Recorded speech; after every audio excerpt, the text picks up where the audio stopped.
반갑습니다. 드림코러스의 이명길입니다. 자, 오늘은 출생의 비밀 제6탄, 제목은 비즈니스 전성시대라고 지어봤습니다. 제가 지난번까지는 결혼을 해서 새 가정을 꾸몄고요.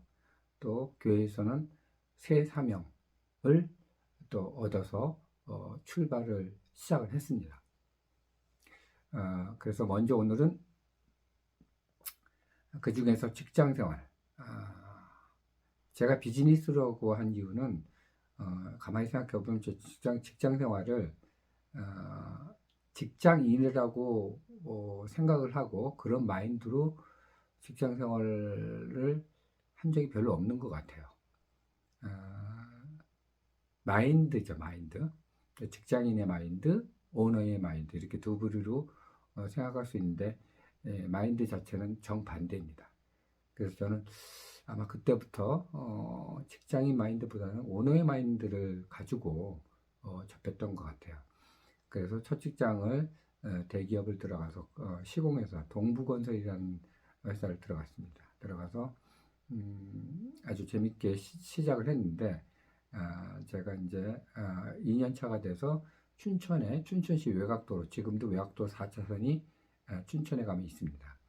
그래서 그 외곽도로를 현장을 이제 첫 현장으로 마치고, 그리고 생각해 보니 이 건설회사라는 게 좋은데, 제가 이제 또 부모님도 있고 장남이다 보니까 이 떠돌이 생활에 대한 어떤 불안감, 그런 것들이 굉장히 고민거리로 다가왔어요.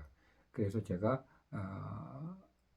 생각 끝에 그러면 내 전공을 살리면서 한 곳에 움직이지 않고 있는 어떤 직업이 무엇일까 라고 찾던 중에 똑같은 과를 살리면서 할 수 있던 게 건설이냐 설계냐 엔지니어링이냐 이 두 갈래 길이 있었어요. 그래서 저는 이제 건설 쪽을 포기하고 시공 쪽을 포기하고 엔지니어링 쪽으로 올라갑니다.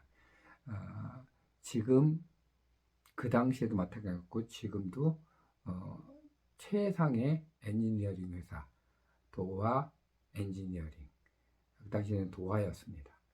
설계회사 중에서는 탑이죠. 지금도 결국 조매출을 이루는 큰 회사이기도 해요. 거기 들어가서 이제 설계를 처음 시작을 하기 시작합니다.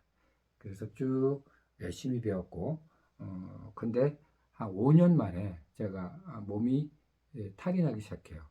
그 당시에 90년대 초반에는 그 설계회사라는 게 아주 빈약을 해서, 야근, 철야, 뭐, 알밤 까는 거, 여관 작업하는 거 아주 기본이었어요. 그래서 뭐, 신입이 선배들 따라가야 되니까 거의 집에를 못 들어가고, 야근이 평균 800시간, 1년 동안에. 한번 따져보십시오. 그러면 월화수목 금금금 이렇게 돼요. 그래서 집을 거의 못 들어가고 새벽에 들어갔다가 뭐 새벽에 나오고 뭐 이런 식의 하다 보니까 몸이 많이 망가지기 시작했습니다. 그리고 그 당시에 우리 첫 아기도 낳았는데 가끔 뭐 이렇게 시간이 돼서 주말에 얼굴 잠깐 보면 아기가 도망가요. 아빠를 못 알아봤습니다. 그래서 야, 이게 무슨 짓이냐 라고 이제 좀 한탄을 하면서도 직장이니까 다녔는데, 그리고 나서 도저히 힘들어서 제가 공부도 더 하고 싶은 부분도 있어서 결국 다시 대기업으로 올라갑니다. 그 당시에 포스코 개발, 지금은 포스코 건설이죠. 그 당시에 공채 1기로, 경력 공채 1기로 들어갑니다. 그 당시 포스코 건설이 대대적인 광고를 때려서 아주 유능한 엔지니어들을 많이 입사를 시키고 또 포섭을 했어요. 그 중에 경력 공채 1기로 들어갔죠. 들어가다 보니까 설계회사에서 일한 거 한 반의 반 정도만 일을 해도 굉장히 인정을 받는 약간 그런 루즈한 게 아니라 그게 어떻게 보면 보통인데 그게 정상인데 사실 엔지니어링 회사, 설계회사에 너무 과하게 일을 했던 거죠. 그래서 그 당시에 포스코 건설에서 입품을 받고 인정을 받고 잘 나가던 끝에 IMF 시절 98년도에 제가 이제 공부를 했던 그 분야에 도로공항 기술사를 획득을 하게 됩니다. 그 당시에 이 기술사 라이센스를 따게 되면 인생이 바뀐다고 그랬어요. 그리고 너도 나도 그 계통에 있는 사람들은 기술사 공부를 했습니다. 저도 마찬가지 공부를 했는데 4번 만에 낙방되다가 마지막 마음을 비운 마지막 회차에 이제 그만하자 안 되겠다 라고 생각을 하고 시험을 치렀는데 그게 감격스럽게 합격을 했어요. 그 당시에 아침에 ARS라고 그러죠. 전화번호를 눌러가지고 합격 예보를 들었는데 저희 와이프하고 아침에 출근 전에 전화기에 두고 기도를 하면서 전화번호 ARS를 눌렀습니다. 눌렀는데 거기서 그 음성 축하합니다, 합격입니다라는 그 음성 속에 우리 와이프랑 얼싸안고 춤추면서 행복했던 기뻐했던 생각이 지금도 좀 납니다. 그래서 이 기술사 하나 따면 미래가 보장이 되고 진급도 보장이 되고 진급도 한 2계단 위로 상승이 되고 그랬던 시절이에요. 지금은 희소 가치가 많이 떨어져서 그렇지 못하지만은 아무튼 그 당시에 그랬습니다. 그래서 제가 이 계통에서 지금까지 먹고 살게 한 어떤 근간이 되는 라이센스이기도 합니다. 그렇게 해서 라이센스를 땄고 그 이후에 저는 다시 이제 물론 포스코 건설에 있을 때 엔지니어링 파트에 있었지만은 다시 엔지니어링 회사로 옮겨가게 됩니다. 정식으로 이제 본격적인 엔지니어링을 하기 시작한 거죠. 그런 와중에 제가 지인을 통해서 정보 하나를 듣게 돼요. 워싱턴에서 무슨 약간 이슬람 쪽에 있던 미 하원 의원 쪽의 어떤 사람을 통해서 아제르바이잔이라는 나라에 대한 정보를 듣게 됩니다. 그래서 그 미 하원 그 사람이 아제르바이잔에 어떤 은혜를 많이 입어서 그거를 갚기 위해서 저희가 그 정보를 쉐어하고 나라를 공유하려고 아마 정보를 풀었던 것 같아요. 그래서 워싱턴에 제가 이제 누구를 통해서 보내서 사실관계도 한번 알아봤고 그래서 사실이라는 건데 그게 뭐냐면 아제르바이잔에서 고속도로를 건설하는데 참여하기를 원하는 나라를 지금 찾고 있다. 뭐 그런 내용이에요.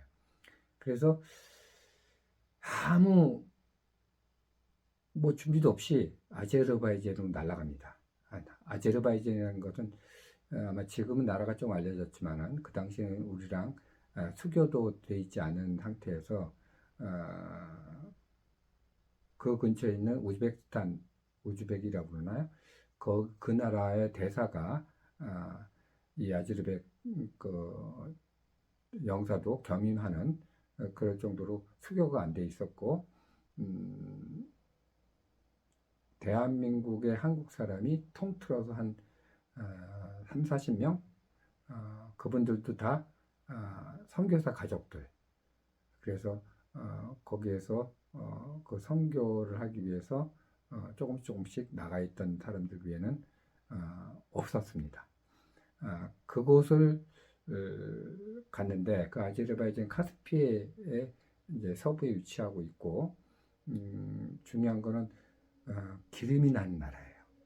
그러니까 나라가 돈이 없어도 기름이 나기 때문에 그 기름 나는 걸로 비전을 굉장히 크게 가지고 있던 그런 나라였습니다. 그래서 그 나라의 정치도 우리나라 옛날 군사 정권 시절처럼 대통령 주재로서 강력한 독재 정치를 하고 있었어요. 그래서 워싱턴을 통한 루트의 로컬 매니저는 대통령 처남이었습니다. 그래서 그분이랑 미팅을 했고 그래서 제가 제안을 이제 받기 시작을 했고, 그로부터 3년 뒤에 결국은 성공을 하게 되는데, 그 조건은 그랬어요. 그 나라가 기술력도 모자라고 돈도 없으니 일단 엔지니어링, EPC라고 합니다. 엔지니어링, 그 다음에 P, 자금, C, 건설, 시공까지 토탈 패키지로 자기 나라와 계약을 하게 되면 결국은 그 나라에서 기름나는 펀드로 대신 보증을 서주겠다. 뭐 이런 조건이었습니다. 그래서 국내에서 자금을 불러일으킬 은행들도 제가 여러분들 아는 시중의 은행은 다 들었고요. 그다음에 시공회사를 이제 찾아야 되니까 설계는 제가 하면 되니까 시공회사 찾는데 우리나라 대기업들을 다 돌아다녔습니다. 제가 포스코 건설 출신이었으니까 포스코 건설 제일 먼저 가서 또 타진도 했고요. 그리고 돌다 보니까 결국은 맨 마지막에는 파리 BNP라고 신한은행 계통의 금융회사, 외국인 금융회사, 결국 우리나라 금융회사는 실력이 모자랐습니다. 그래서 그렇게 끼워가지고 겉으로는 신한은행이 명판을 가지고 들어가는 어떤 폼을 갖췄고요. 그 다음에 시공에서는 울트라 건설이라고 옛날에 유한 건설인가요? 그래서 옛날에 실력이 있었는데 많이 그 해외 실력이 많이 떨어져 있는 상태였지만은 결국 그렇게 해서 들어가서 수주를 하게 됩니다. 그리고 한 4, 5년 동안에 제가 그곳에서 왔다 갔다 하면서 설계를 하고 감리를 하고 또 자문도 하고 그런 역할을 했습니다. 그것 때문에 결국은 건설부 장관 표창도 받게 돼요. 그만큼 저의 인생의 가장 하이라이트였던 부분이 그 아제르바이잔의 고속도로 수주입니다. 바쿠라는 수도를 지나서 제2의 도시 간자라는 데를 가는 도중에 야블락이라는 도시를 거쳐요. 야블락 간자에 한 100km 정도의 고속도로를 이제 설계를 하고 그것을 이제 시공하게 되는 거죠. 그러면서 사실은 나라의 수교도 맺어져 있고요.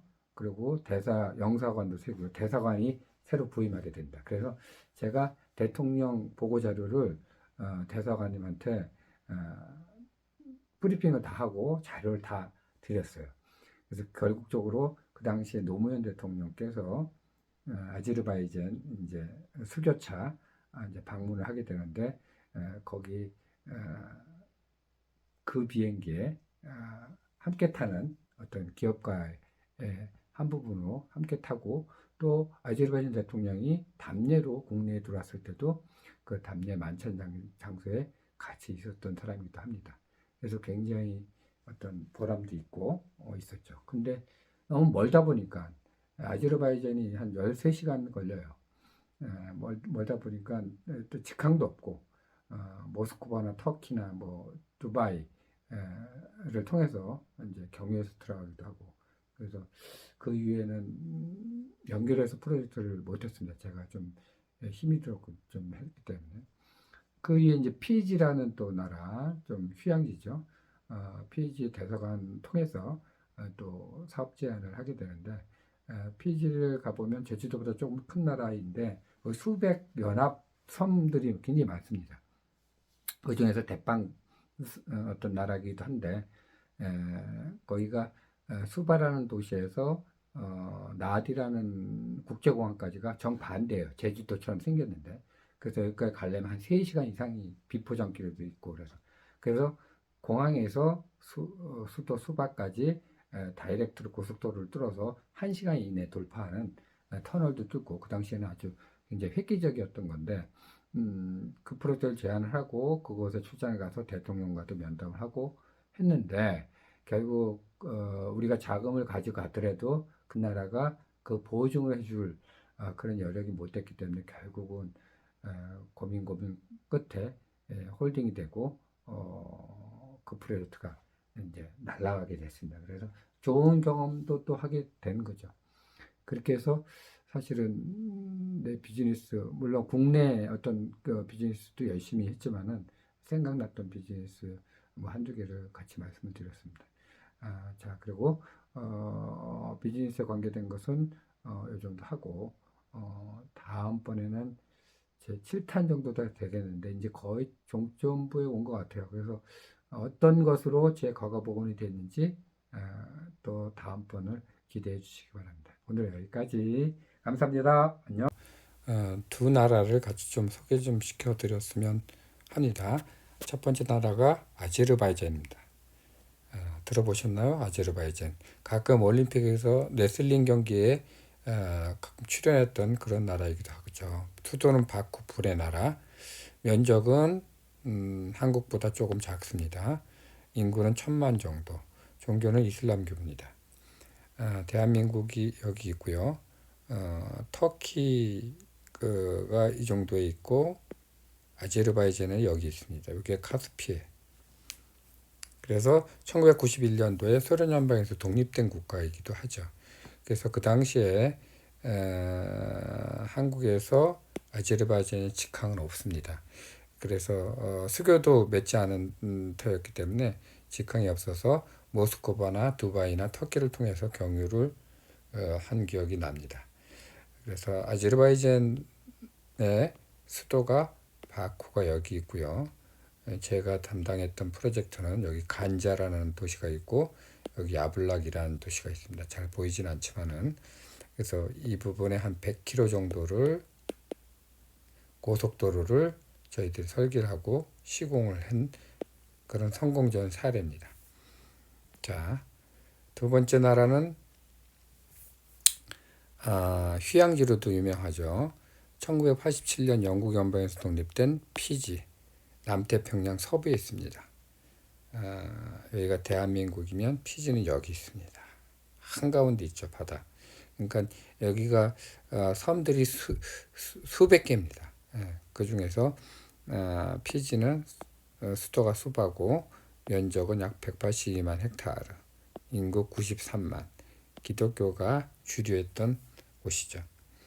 그래서 여기 보시면 피지가 이렇게 제주도처럼 이렇게 생겼는데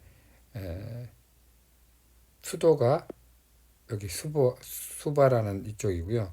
비행기 그러니까 공항은 이쪽 나디라는 곳입니다.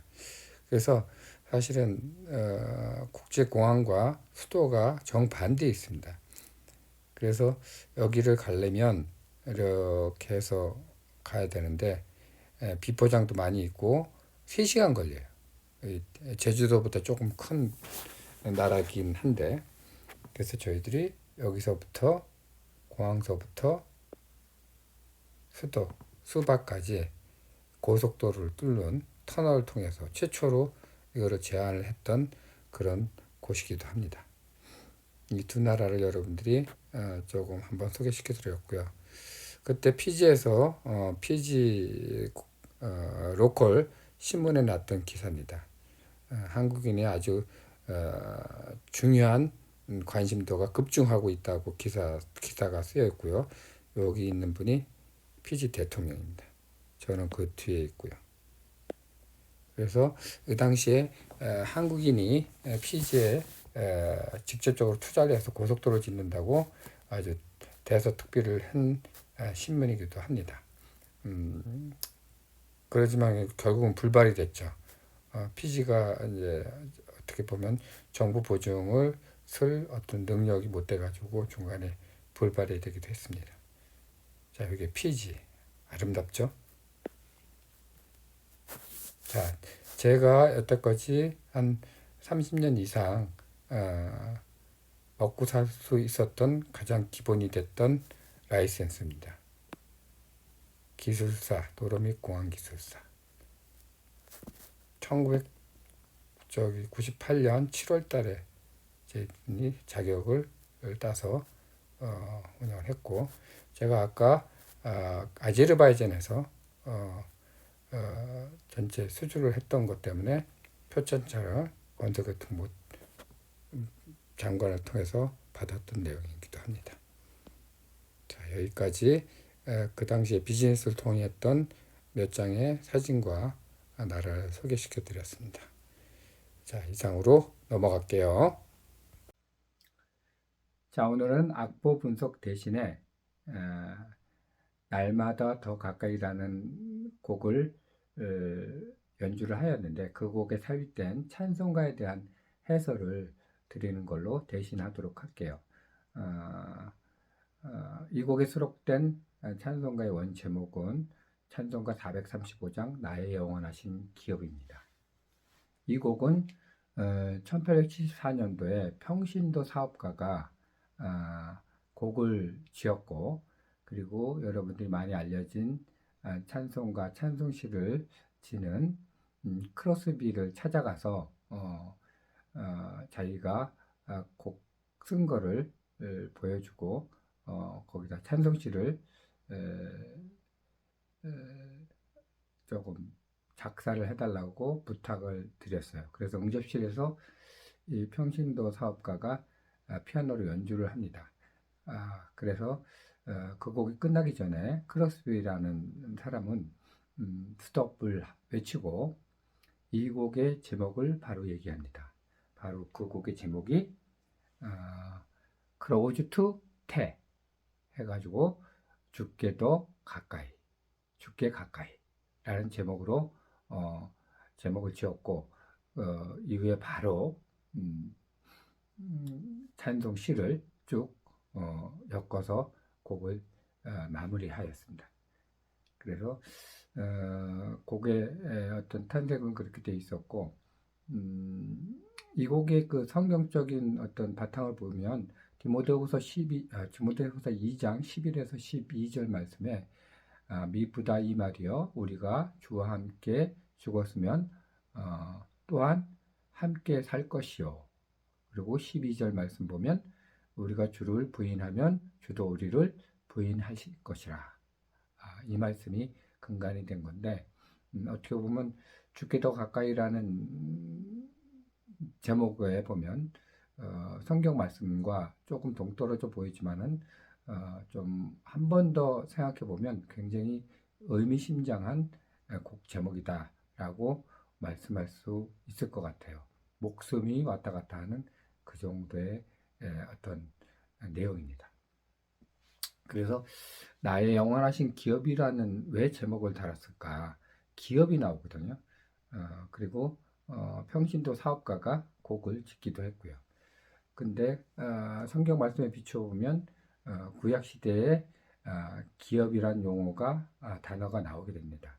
그거는 이스라엘 백성이 가나안 땅에 들어가면서 젖과 꿀이 흐르는 꿈의 땅으로 들어가면서 하나님께서 기업을 나눠주게 됩니다. 그 기업이 바로 땅이죠. 토지입니다.